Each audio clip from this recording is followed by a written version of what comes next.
नमस्कार भक्त। क्या सच में एक ऐसा व्रत है जो जीवन के सबसे बड़े पापों को भी मिटा सकता है? क्या आप जानते हैं कि एक महान ऋषि की तपस्या सिर्फ एक अप्सरा के कारण टूट गई थी और वह 57 साल तक मोह माया में फंसे रहे और फिर क्रोध में आकर उन्होंने दे दिया एक ऐसा श्राप कि एक सुंदर अप्सरा पिशाचिनी बन गई। लेकिन फिर आया एक ऐसा व्रत जिसने पिशाचिनी को भी मुक्ति दिला दी। आखिर क्या है इस व्रत का रहस्य और क्यों इसे पाप मोचनी एकादशी कहा जाता है? आइए जानते हैं इस अद्भुत और रहस्यमय कथा। बहुत समय पहले की बात है। एक बार धर्मराज युधिष्ठिर ने भगवान श्री कृष्ण से पूछा, हे प्रभु, चैत्र मास के कृष्ण पक्ष की एकादशी का क्या नाम है और उसकी विधि तथा महिमा क्या है? कृपया मुझे विस्तार में बताइए। तब भगवान श्री कृष्ण मुस्कुराए और बोले, हे राजन, चैत्र कृष्ण पक्ष की एकादशी को पाप मोचनी एकादशी कहते हैं। इस व्रत को प्रभाव से मनुष्य के सभी पाप नष्ट हो जाते हैं और यह भी सभी व्रतों में श्रेष्ठ माना जाता है। फिर भगवान श्री कृष्ण ने युधिष्ठिर को एक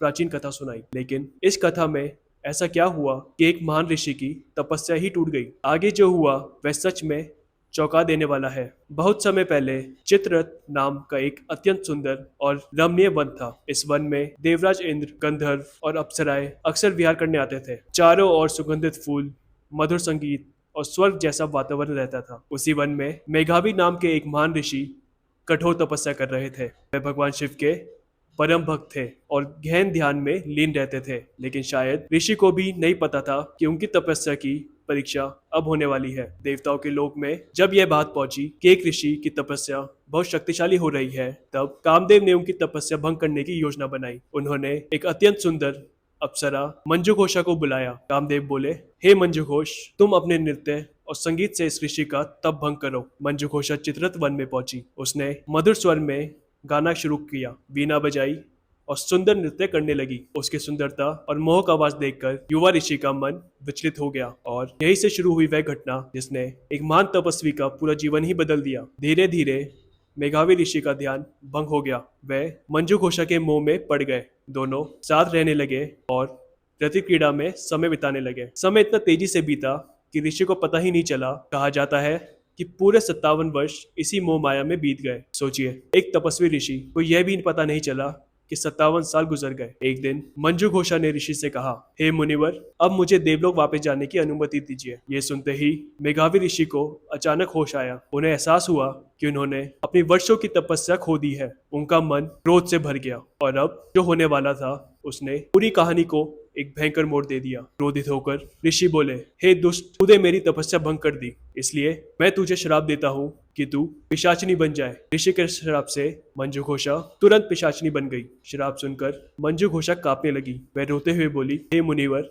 मुझसे बहुत बड़ी भूल हो गई है। कृपया मुझे इस श्राप से मुक्त होने का उपाय बताइए। ऋषि का जब क्रोध शांत हुआ, उन्होंने कहा, यदि तुम चैत्र मास के कृष्ण पक्ष की पाप मोचनी एकादशी का व्रत करोगी तो तुम्हें इस श्राप से मुक्ति मिल जाएगी। लेकिन क्या सच में सिर्फ एक व्रत रखने से इतना बड़ा श्राप समाप्त कर सकता था? इसके बाद मेघावी ऋषि अपने पिता चयवन ऋषि के आश्रम पहुंचे। जब उन्होंने पूरी घटना सुनाई तो चयवन ऋषि ने कहा, पुत्र, क्रोध में आकर किसी को भी श्राप देना उचित नहीं है। तुम भी अपने पापों के प्रायश्चित के लिए पाप मोचनी एकादशी का व्रत करो। मंजू घोषा ने श्रद्धा और भक्ति के साथ पाप मोचनी एकादशी का व्रत किया। व्रत के प्रभाव से उस पिशाचिनी रूप समाप्त हो गया। वह फिर से अपनी सुंदर अप्सरा के रूप में आ गई और वापस देवलोक चली गई। उधर मेघावी ऋषि ने भी यह व्रत किया और अपने पापों से मुक्त हो गए। भगवान श्री कृष्ण ने अंत में युधिष्ठिर से कहा, हे राजन, जो भी मनुष्य श्रद्धा और नियम से पाप मोचनी एकादशी का व्रत रखता है उसके सभी पाप नष्ट हो जाते हैं और उसे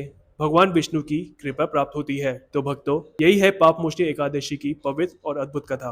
यह व्रत हमें सिखाता है कि चाहे इंसान से कितनी भी बड़ी गलती क्यों ना हो जाए, भक्ति और सच्चे पश्चाताप से मुक्ति मिल सकती है। अगर आपको यह कथा अच्छी लगी हो तो वीडियो को लाइक करें, चैनल को सब्सक्राइब करें और कमेंट में जरूर लिखें। जय श्री विष्णु भगवान।